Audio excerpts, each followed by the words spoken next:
What is going on, YouTube? What is going on, Kansas City? And what is going on, everybody? And welcome to the Beat of KC. Ladies and gentlemen, my name is Lucas Murphy, and I am excited to bring you this video, but we have a special guest as always. And again, like I said before we had to redo this, I can't tell if the person's going to be over here or over here, but Michael Darcy, welcome to the Beat of KC. Second time's the charm, Lucas, and I'm excited because I think that we're going to be firing on all cylinders on this second attempt. First one, not so good, but second attempt, even better. People, you're getting a little behind the scenes of how we like to work. So the topic of this video is going to be something that I think all Chiefs fans are super excited about. I know us two are extremely excited about, is we're getting a preseason football game, and it will be in GEHA Arrowhead Stadium. I believe the game is supposed to kick off at 7:20 against the Chicago Bears, who are currently 1-0-1. So obviously there are ties in all of football, but often you see that more in preseason just because time runs out and they don't want to go to OT and all that good stuff. But the Chicago Bears are coming to town. I'm just gonna start it off, Michael. If you had to pick one thing to focus on this amazing offense that the Chiefs are all about, what area are you going to focus on watching in this preseason game? I mean, I feel like it's just such a cliche answer at this point, but I want to see the offensive line, and I want to watch Josh Simmons and Kingsley Suamataia. I think those guys are, pretty much the highlight of all of training camp and the preseason games. Like, we need to see those guys improve, but to kind of be a little bit different because, we know that the offensive line is something to watch. I want to see how Isaiah Pacheco looks, because I thought Isaiah Pacheco, in a very short sample size against Seattle and even against the Cardinals, he looks different. He looks like he's finally healthy. That explosiveness is there. That ability to catch the ball out of the backfield, that seems to be something that they've been working on a lot. I saw it in training camp. We saw it in that preseason game against the Seahawks. I'm excited to watch Isaiah Pacheco. For sure. You could tell that you and I kind of talk a lot because that really is my focus as well. And to be honest with you, man, I'm excited to see the Kansas City Chiefs run the football. Now, I know our offense isn't necessarily designed to run the football all the time.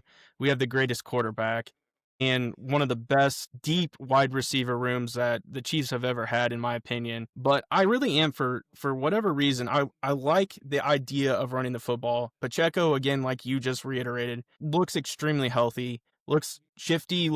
The agility is there, the burst, the speed, all of that. You mentioned it. I think it is all back. I think he's 100% healthy, and I think he's ready to go, chomping at the bit. I know you and I have talked. He's, looking to get a new contract as well, so I think he's hungry for that as well. To really kind of, again, focus on a guy that I'm super excited for, especially making this team in whatever role he gets, is Brashard Smith. I've talked about him multiple times. I know you have, but man, the fact that he has the ability to just run the football, but all the other things that come with what he's able to do, catch the football and just break off those deep type of runs, those catch and goes, like there's just a lot of things that I think he's going to provide. So I'm really hoping we get to see Brashard Smith. And one thing that I focused on was they keep putting him behind like the secondary line, kind of the third string line. It's like, man, let him just get some snaps behind the starting offensive line and see what he's capable of doing. Not to keep going on, but like, I want to see Carson Steele a little bit too. And I know that he's kind of a bubble player potentially. Andy Reid really likes the fullback position, but I am excited to see, what he's capable of doing. He got a few snaps in the Seattle game, but that's really kind of what I'm excited to see too. So now we're going to shift to the other side. Michael, what area are you going to focus on this defense? Something that really stood out to me in that last preseason game was how long they had Jaden Hicks playing. He was playing deep into the third quarter, and that's a little bit concerning just because if the Chiefs were so confident that he was the guy, he probably wouldn't be playing that late into the second preseason game. Now, maybe he just needed the reps. That's a possibility. I am going to be watching in this game how much usage does Jaden Hicks get? Because if he's playing deep into the third quarter again, we need to have a conversation because what is going on? The Chiefs have not played anybody like that. And, I'm also going to be watching the secondary as a whole. I'd like to see Christian Fulton, even for just a little bit.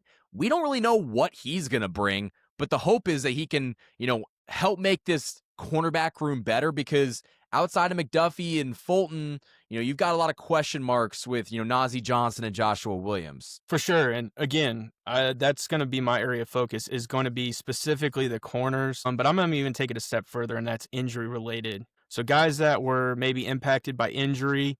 And so I'm going to kind of just do a double take here. So obviously the cornerback room.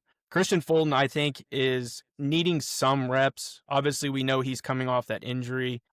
And so I really would like to see him. I think he's going to have a chip on his shoulder going into that first game because obviously he's coming from the Chargers. So I think that he is going to want to play against them to really kind of give it back to his former team. But also all those other injuries, like we know Noel Williams had some injuries, and a lot of those guys in the secondary really kind of sustained some beating in that Seattle game. So really interested to see that. But then we also just recently did a video talking about Felix, going out. And so how's the rotation on the defensive line going to go, specifically that DN's position? So I'm excited to see who kind of steps up. Maybe Gelati gets a little bit more of some repetitions. Malik Herring we talked about, maybe getting another opportunity to kind of step up and show what he's capable of doing. So really kind of identifying that defensive line. So guys, this is the end of the video.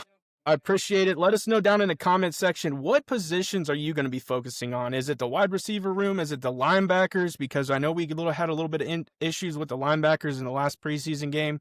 Or is it just an area that you're looking to see where they can improve? Specifically the run defense. Holy smokes. We gave up an insane amount of yards, 270, I believe, something like that, to the Seattle Seahawks.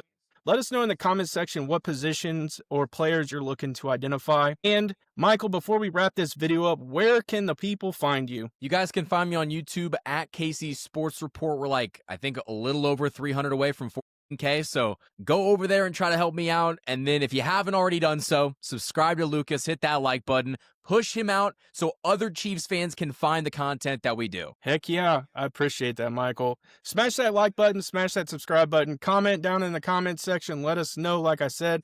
And I wrap up every video the exact same way, and I truly mean it. Have a good day.